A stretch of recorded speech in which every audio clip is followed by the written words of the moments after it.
There was a picture that had two photos. First photo showed a Chinese rocket all set to kiss the heavens. The other one showed a burning funeral pyre in India. The picture was titled, "Lighting a Fire in China versus Lighting a Fire in India." The picture made fun of the devastating second corona wave in India, which created an unprecedented health crisis and led to many deaths. It was published by an account belonging to an official Chinese law enforcement agency, the Communist Party's Central Political and Legal Affairs Commission. It was inhuman to say the least, but what to expect from a country that runs sweatshops, conducts frequent genocides, and guns down its own population when they revolt. China hates India. China is a big nation, but so is India. China has a huge pool of human resources, but so does India. China has a big armed force, but so does India. China has a big market, so does India. But India has democracy, which China doesn't have. Indian army has war experience, which China doesn't have. India enjoys good relations with almost every country on the planet, which China doesn't. If there is any country that challenges the hegemony of China in the modern world, it's India. And that's precisely why China hates India. In its hatred, however, atheist communists in China forgot the rule of karma. What goes around comes around. And China has been slapped in its face by none other than karma itself. Hi and welcome. You're watching TFI Global, the foreign affairs and geopolitical analysis arm of the TFI Media Group. And I'm your host, Atul Mishra.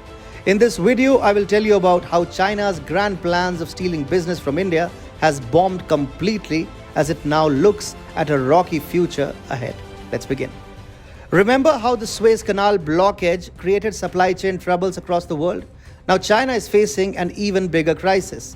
Some of its busiest ports in southern China are getting clogged, causing a shipping backlog that would take months to clear. And this is derailing Chinese ambitions to steal businesses from India. In fact, the world at large is realizing the perils of doing business with an irresponsible and authoritarian power like China. A major coronavirus outbreak in southern China has led to local lockdowns since late May. Congestion at container shipping ports is hurting Chinese trade. Chinese statistics say that around 194 new Wuhan virus cases have been recorded in Guangdong province, which serves as a key manufacturing and exporting powerhouse for China. Leading ports in Guangdong like Yantian, Shekou, Chiwan and Nansha issued notices this week and suspended vessels from entering ports without advance reservations. Also, these ports will only accept bookings for export-bound containers within 3 to 7 days prior to the arrival of the vessels. Meanwhile, major shipping companies too have warned of vessel delays, changes in port call schedule and even the possibility of skipping some ports altogether. Ocean Network Express, or ONE, released a notice on June 9 stating that Yantian International Container Terminal, the world's fourth largest container port, continues to operate below capacity. On the other hand, congestion at Shekou and Chiwan container terminals has surged to over 90% of capacity. As per a recent estimate by Lars Jensen, CEO of Danish consultancy Vespucci Maritime, the backlog at Yantian alone has surged to 357,000 6-meter container loads since late May, where the latest wave of coronavirus led to restrictions in southern China.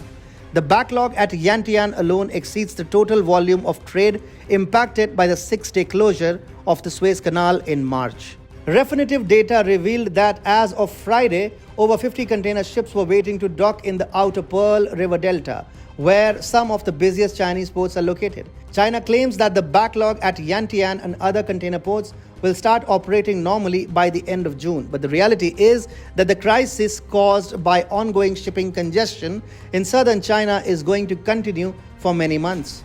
The effect of China's shipping crisis is being felt in global supply chains. Even last year, when China was struck by the Wuhan virus, the global supply chains had got affected due to restrictions in the communist nation. At that time, the world at large did think about moving away from China, but ultimately countries started doing business with China and see where it has landed the world all over again.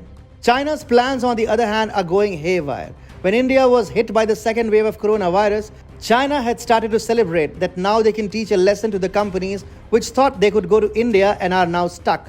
Beijing celebrated the fact that it could now pull companies out of India and steal business from its competitive neighbor. When India was facing the second wave, the Chinese Communist Party was mocking India. A top Chinese law enforcement body had even posted an insensitive picture juxtaposing a Chinese space launch with grim cremation pyres in India.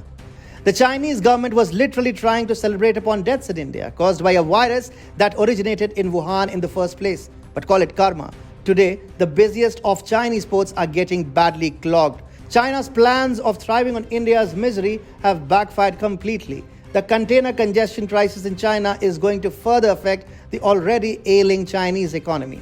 The Chinese economy is already a victim of President Xi Jinping's bad management. A bad debt crisis looms large on the Chinese economy as many of its leading private firms, state-owned enterprises and regional banks are defaulting frequently. The economic growth is timid and trade wars with countries like the US and Australia are already ravaging the communist nation. The latest container crisis in southern China could as well be the final nail in the coffin as far as the communist nation is concerned. It is again going to remind the world that it must move away from China and not concentrate supply chains upon the country.